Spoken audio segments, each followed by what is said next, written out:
Hey, good morning, Grand Rapids Montessori and community. This is Mr. Morris back here with another daily reading for Black History Month on this snowy Monday after our 3-day weekend with a snow day. So, hope you had a good time this weekend. Hopefully, you aren't feeling too sleepy this morning. If you watched the Super Bowl last night, I know I fell asleep a little bit after halftime myself, but yeah. So I'm glad to be back and hope to see all the hybrid in-person students today and tomorrow.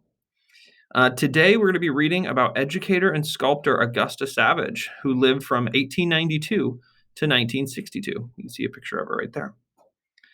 Augusta grew up in a poor family with 13 brothers and sisters in Green Cove Springs, Florida. Sounds busy.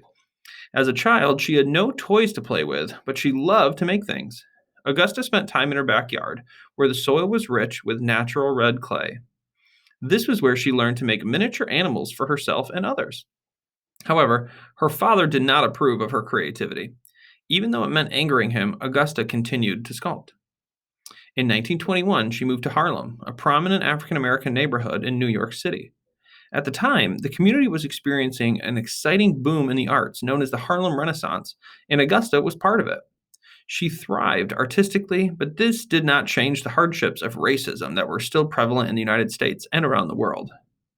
Augusta openly fought racial prejudice in the art world and was labeled a troublemaker.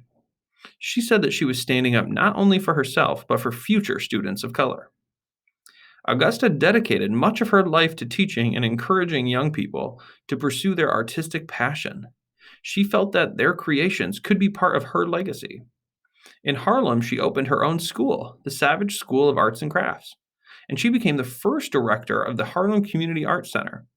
In 1939, she created her most iconic work, a large piece commissioned by the New York World's Fair titled Lift Every Voice and Sing, also known as the harp. Despite her artistic success, Augusta struggled with finances and racism until late in life, but she always found a way to keep making art. So I hope when you have some time, maybe in art class with Mrs. Ford, you think about Miss Savage, Augusta Savage here, and you can maybe do a little sculpting yourself if you have any clay laying around. All right, have a great day. See you tomorrow.